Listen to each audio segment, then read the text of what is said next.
Peace, power, and light to you guys, family. Thank you guys for tuning into this transmission. Today, as you guys can see, we're going to be talking about the knight and the princess and what exactly that is. Without further ado, let's get right into the video.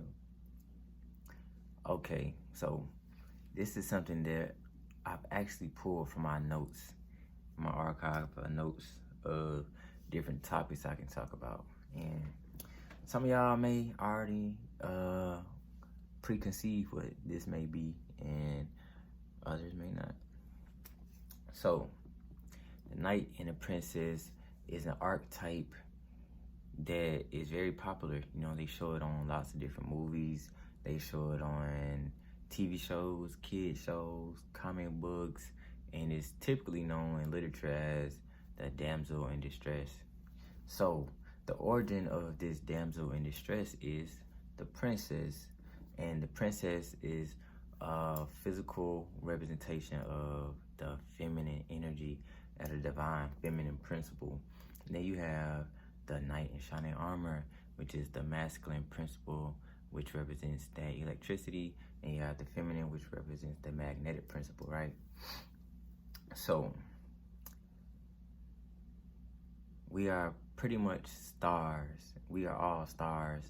I've even heard Aleister Crowley, or what's his name? Aleister Crow, the dude who is in like the head of Satanism, who started Satanism or some shit like that.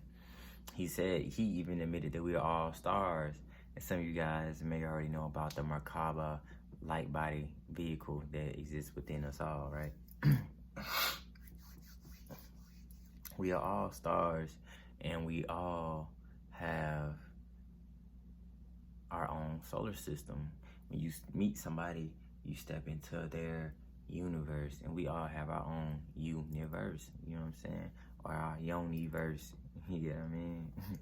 So, we're all stars, and we all have our own souls, and we all have our own solar system. Even related to astrology, you know what I'm saying? We all have our own natal chart.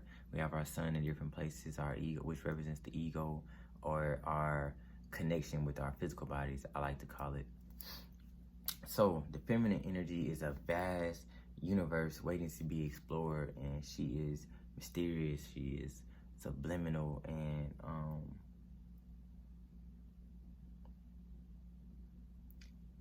I'm reading my notes here, but at the same time, she's a challenge to the willing man or the willing knight that is coming to save her.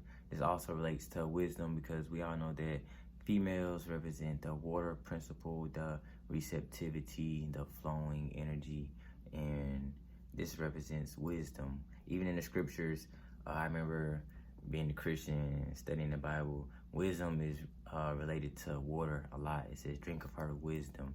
So wisdom is very ancient, it's very primordial in essence. So the masculine principle, or the knight in shining armor, is supposed to challenge. He goes through a challenge or a journey to go and save this damsel in distress, or this feminine principle. And this deals with relationships, and this also deals with just the divine masculine and feminine energies together. So this relates to wisdom, and the knight in shining armor is not saving the feminine principle, but he is proving himself worthy of his partners, or that divine feminine energies presence, by overcoming certain obstacles. And this is a metamorphism into his natural manifested God-given gifts, you know what I'm saying? Or his natural manifested metamorphism into the natural manifested God for this universe. The knight also fights the dragon within the tower at the center, which relates the goddess, or the divine feminine principle, which is also a representation of the pineal gland that sits within a tower. So, or which is the third eye chakra. So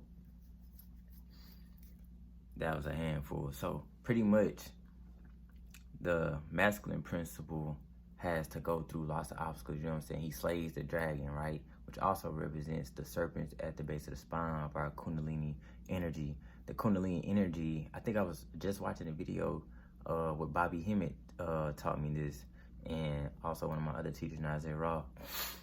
He speaks about the primordial energy, which is our Kundalini energy, which is a feminine energy, and it sits at the base of our spine, and it rises up to the top of our cranium, to our pineal gland, which is also a stargate, which unlocks our powers and helps us to astral project and to basically get out of this realm in a sense, right?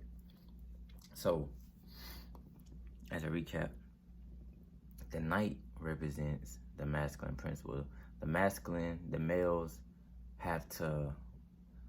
we have to fight, man. We have to really fight for our women. We have to prove ourselves worthy to them because they are already whole in nature.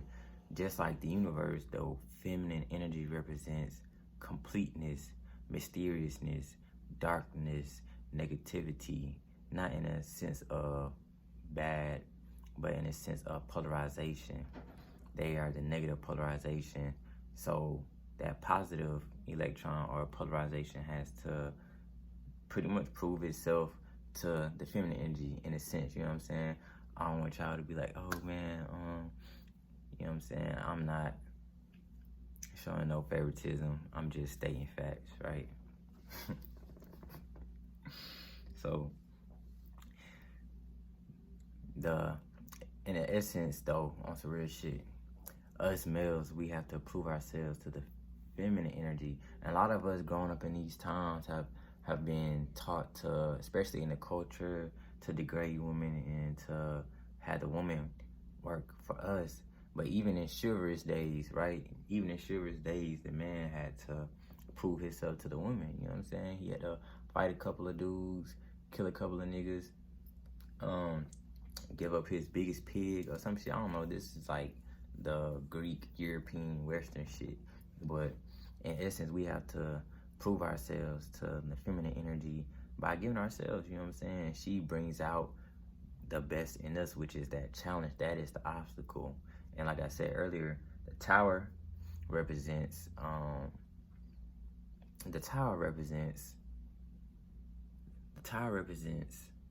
perfect sight. It represents perfect vision, because a tower is kind of like the phallus, but at the same time, at the top of the tower, in the dome or in the cranium, you have perfect vision over everything around you.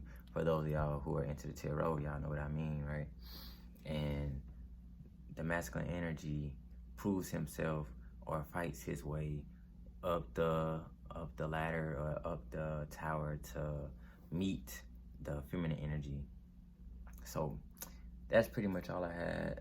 Just some quick that just came to me in my head, man, because we should respect our women. We should respect our women, and we should love our women, and also be more receptive, because opening yourself up to that feminine energy can allow you to overcome many different obstacles in your life that may be that dragon for you, or whatever other fierce obstacles that may be in your way. But this specifically is just talking about the masculine, divine masculine and divine feminine energy, but it also relates to, like I said earlier, relationships, relates to the pineal gland, relates to wisdom, you know what I'm saying? We go through life and we go through many different obstacles, but during that time we gain wisdom, which is also a representation of the feminine energy, right? Even in Egyptian cultures, and even in the Indian culture, I don't want to say Indian, but I'll say in a Sanskrit text, talks about how the feminine energy speaks wisdom and power into the masculine principle. You know what I'm saying? A lot of males think that they should be leading, but it's pretty much the other way around. Like I said, the females are whole, you know what I'm saying? They are the universe, and we, having the X and the Y chromosome, they have the complete double X chromosome. So that's pretty much all I have to say, y'all. The pineal gland is a third eye chakra, or the princess that is in the tower, and the feminine energy is the wisdom, the pineal gland, and the knight in shining armor is literally masculine energy, and also that divine masculine principle. That's pretty much all I got, y'all. Appreciate y'all for tuning into this transmission. Make sure that y'all hit that like button, hit that subscribe button, and make sure that y'all hit that notification bell. Pretty much the end of this video, man.